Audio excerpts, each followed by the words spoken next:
Okay. Hey guys, it's me, Saran, back with another video. It's a new month. It's February, so happy February, Black History Month. Happy Black History Month. Before I start, I want to thank you guys so much for your feedback to my Black Friday video. I'm super happy that you guys enjoyed it, and I can't wait to bring you the next installment. Someone left a comment saying they wish I could do them more often. I wish I could do them more often too. When I get more money, I'm gonna hopefully, be able to make it maybe a twice a month, and then even a every week thing. If I get rich, if I hit the lotto. But thank you guys. Thanks for watching and commenting and everything. The feedback was really, really awesome. So yeah, it's February, which means it's Black History Month. And I don't know how I feel about it. I really don't know. I have a lot of conflicting feelings about Black History Month. On the one hand, it's kind of like something is better than nothing, right? Like some acknowledgement that Black people exist in this country and have existed for the last 400 to 500 years is better than nothing. But on the other hand, it's like, when you compartmentalize ethnic and like minority history into like these little months, Black History Month and Hispanic Heritage Month, and I think like Asian Pacific Islanders like have a month. When you compartmentalize like ethnic and minority history into these little months, you kind of just further the idea that we're different, right? Like this otherization of minorities, it reinforces the idea that like white, like Eurocentric, like that history is the standard, like that's history. When we're talking about ethnic and minorities in America, that's Black history, Asian history, Hispanic history. That is not American history, it's like, and then without fail, every time February rolls around or March rolls around, or these, months that are designated for, ethnic and minority history, without fail, you get white people that want to say, well, why is there no White History Month? Without fail, every single year. And it's like, well, because every month is White History Month. Like, do you guys really not get that? Do you really not see that? Like, every month is White History Month. We learn about white history every month of the year. Excuse me. Sorry guys, I'm fighting a cold here. I've been fighting this cold for like weeks now, and it's trying to get me, and I'm like, no, you're not gonna get me. But anyways, every month is like White History Month. We learn about white history every single month of the year, and it's like white history is like synonymous with American history, just like white people are synonymous with being Americans, right? And it's funny because we talk about America is this like huge, it's like the melting pot, and like all these different types of races and all these different types of, ethnicities. And it's like, well, you say that, but then you only recognize white history as American history, and the rest of us kind of get like shelved off into these little private months, like as if our history is not a part of American history. And it's actually even more ironic because for a lot of Black Americans, America is all we know, right? Like American history is the only history that we have. For a lot of us, we can only trace our lineage, our family lineage, back a few generations until slavery. Slavery ended, barely 150 years ago. So that's maybe 3 or 4, not even 4, maybe 3 generations. So maybe like grandma, great-grandma, and then maybe great-great-grandma. And then before that, a lot is lost to us because we don't have family trees and things like that. We were slaves. We were seen as chattel, and we were seen as property. So maybe we can find, records of property, and then property books and property value.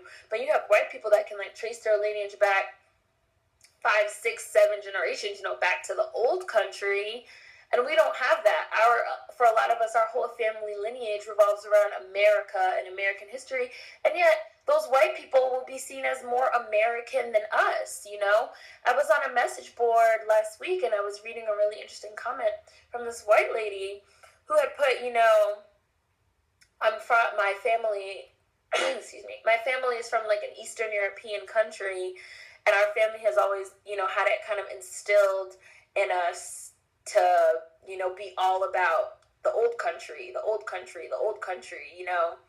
And she basically said, you know, even for me, I visited the old country many times. I'm not, you know, I'm American, but I will say she didn't write the country. She put Eastern European, but let's just pick a country. Let's just say Poland. So she says, you know, I'll say I'm Polish American. She's like, and that will make people very upset. They'll want me to just identify as American. She's like, but, you know, my family is from Poland. We can trace our lineage, you know, back generations to Poland. Even though we've been in this country for over, you know, 100 years or whatever, we can still trace our lineage back to Poland. And we're very proud of that. And people, she's like, and people want me to identify as just an American. They don't understand why I still want to hold on to my Polish lineage. Meanwhile, for us, for Black people, it's like completely different. People ask me all the time, where are you from? And I say, I'm from here. And they say, like, well, no, like, not like, oh, city or state or anything, but I mean, like, where is, like, your family from? I see, like, my family's from here. Oh, no, but you look, like, so exotic. Like, you look like maybe you're, like, Caribbean or, like, West Indian. My family's from here. Like, the furthest back that I can trace my family is, you know, to my great-great-grandmother being, you know, born a slave on a plantation in North Carolina. That's as far back as it goes. Like, American history is my history, you know? For us, there's, like, this emphasis being put on how other we are. And for white people, even white people that can trace their lineage back to another country, there's this emphasis put on how American they are just because they're white. And it's just like a really interesting irony because they love to talk about how we're the melting pot and this and that, you know? And it's like, we have, and by we I mean Black people, we have so much history in this country that's not seen as American history. It's seen as Black history, you know? Over the weekend, it was my husband's birthday, and we're like huge history buffs. So he wanted to go to St. Augustine, Florida, which is the oldest established town in the United States. It was established in the 1500s, and they have like the oldest Catholic parish. Everything there is old. So we took a trip to St. Augustine, Florida, and while we were there, we discovered that the first free Black city was established there in 1738. It was called Fort Mose. Free blacks. So runaway slaves, slaves that had gotten their freedom, you know, slaves that had just intermarried into like Native Americans and things like that. It was a free Black town established in 1738.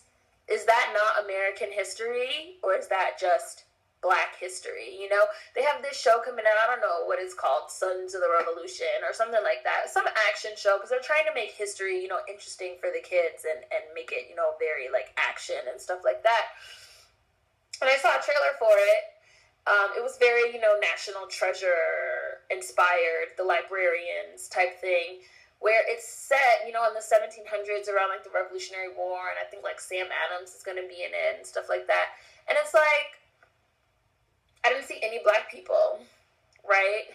And one of the common things that people will say to that is, well, all the Black people at that time were slaves. Do you want to see like nothing but like slaves?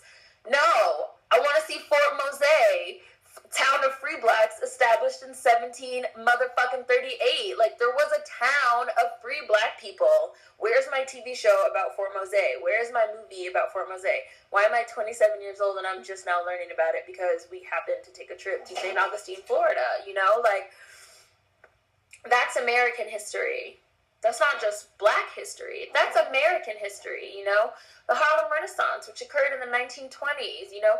Jackie Robinson, who was breaking records in baseball. Not in a Negro league, in desegregated baseball in 1947. Is that Black history or is that American history, you know?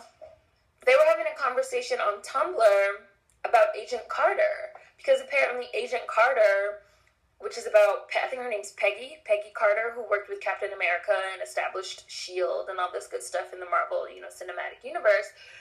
Well, and then, of course, in the comics as well, but this is kind of like based off of the Marvel cinematic universe or whatever.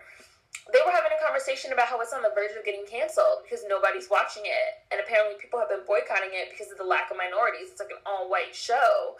And you have these people, these white feminists, for the most part, the majority of them, that are saying like, oh, well, we understand that there's no POC. And by POC, I mean black people. But, you know, this is a great representation of feminism and women in power. And it's like, really gross if you guys are going to boycott it, and you know, just that's just the way things were at that time. Tamara Pierce, who's a renowned author, she has a Tumblr, and she, you know, put the same thing up on her Tumblr. Well, there were no black people at that time, or all the black people at that time were slaves and servants. And it's like, no, that's not true. Like, black people did not spring into existence in 1965 with the civil rights movement. Like, we were here. We were here post-slavery. It's not like, people make it seem like there was slavery. Slavery was abolished after the Civil War, and then black people disappeared off the face of the earth until 1965, when segregation and Jim Crow ended, and then we popped back up. And that's because people don't want to think, and they don't want to remember a certain time where even when we were free, we were still treated like shit. And they want to make it seem like we were just not involved in anything, you know? And it's like, well, you had the Harlem Renaissance that was going on. Again, like I said, in the 1920s. You had Jackie Robinson in 1947. You had Toni Morrison, who was, you know, a teen, or you know, in her early 20s, who was writing and doing great things in 1946. All of this stuff could be included within the context of Agent Carter, which, by the way, is a fucking fictional fantasy about, you know, motherfucking superheroes and super serums and super soldiers and fucking secret government agencies that are fucking doing all kinds of shit. You know, Hellboy, which, you know, is about, Nazi Germany using black magic to open portals into hell and things like that. And then you have people that feel like all that stuff is more plausible and believable than black American history in this country, right? That's how othered we seem. We seem less believable. It's less believable to believe that black people could be an Agent Carter than to believe in a fucking super serum. You know what I'm saying? It's less believable for people to believe that Sam Adams was a fucking action hero, or Adams, whatever, was an action hero, than to believe that there was a town of free blacks in St. Augustine, Florida, called Fort Mose. It's wild, you know? Is this not American history? Why is one seen as American history and one seen as black history? It's like, oh, because we're talking about white people, and white is synonymous with American, and black is synonymous with other. So American history ends up being whitewashed, and black history and minority history ends up being othered, you know? And some of the attempts that I've seen to kind of, you know, push back against this, one of the responses that I've seen to this, there have been some attempts to normalize minority history, and to just show, black people doing something very normal in the 20s and the 30s and the 40s and the 50s. Asians doing something very normal, because the Asian and the Hispanic fucking representation is just trash. And I can admit that.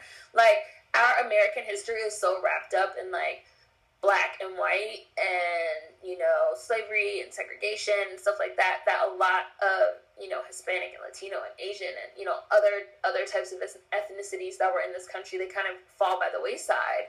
Even though Chinese Americans did a fucking lot for this country. They pretty much built the Trans-Atlantic Railroad, which fucking changed the lives of pretty much all of us, because we were then able to, you know, cross the country and head out west, and the whole, you know, the western boom of gold and oil and things like that. And you hardly ever hear about or fucking see Chinese people. Chinese people were here, motherfucker, they were here too, you know. And something that I saw recently was this historic POC hashtag, which has been going around, where basically the hashtag is you put a picture of a minority doing something normal in history. And I've seen some pretty cool pictures, but I have to say that feel like this kind of stuff is inappropriate during Black History Month. I really do. I feel like people's hearts are in the right place, but POC is not synonymous with Black. And I feel like celebrating non-Black persons of color during Black History Month is inappropriate. Do we need to be talking about how all minorities and ethnicities helped shape the history of this country? Yes. But is it appropriate to be talking about this during Black History Month?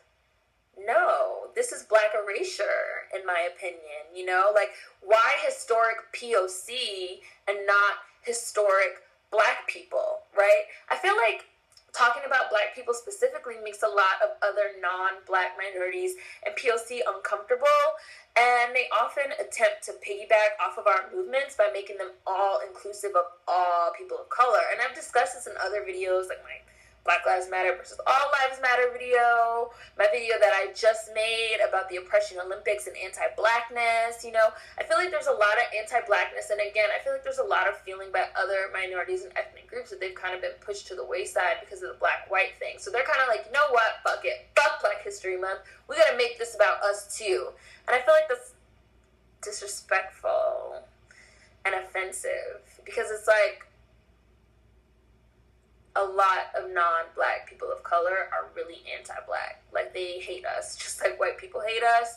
So I find it to be really interesting and telling that they've decided that Black History Month is going to be the month to, like, big up all people of color. Like, I'm Black. I'm always going to focus on Black history and on Black people. I can't speak for any other type of minority group. But I do feel like maybe the push should be to make, you know, if the push is going to be, let's make minority and ethnicity history a part of American history, cool. But let's not erase Black people by saying, you know, we're going to use Black History Month to acknowledge non-Black people in history, right? That just seems crazy to me, you know? And someone actually asked me about this on my Black Girls Are Poppin' video.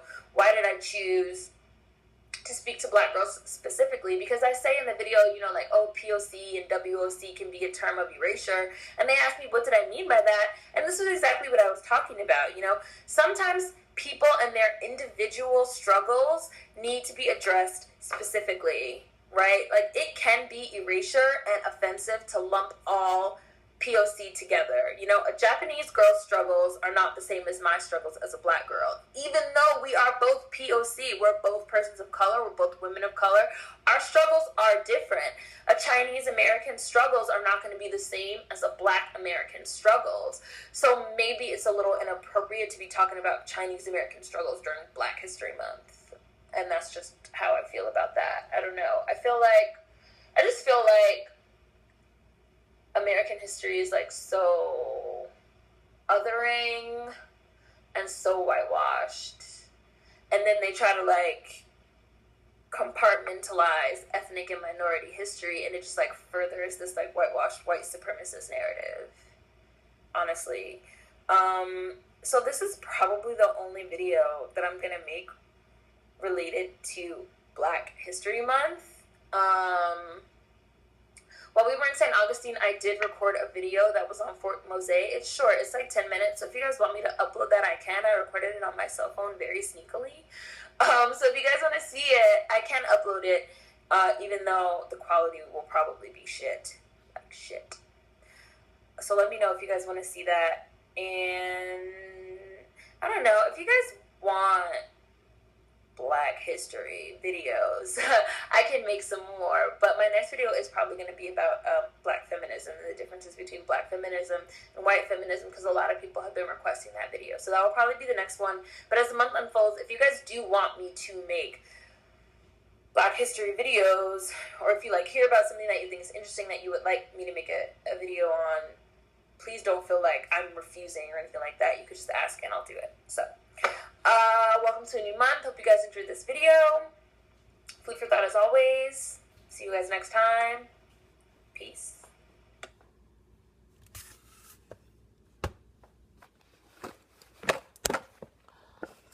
Because I love you guys so much, I just recorded this whole thing on the iPad, and I'm gonna hopefully be able to upload it from the iPad, because we're like Tim Gunn, and we make it work. Peace.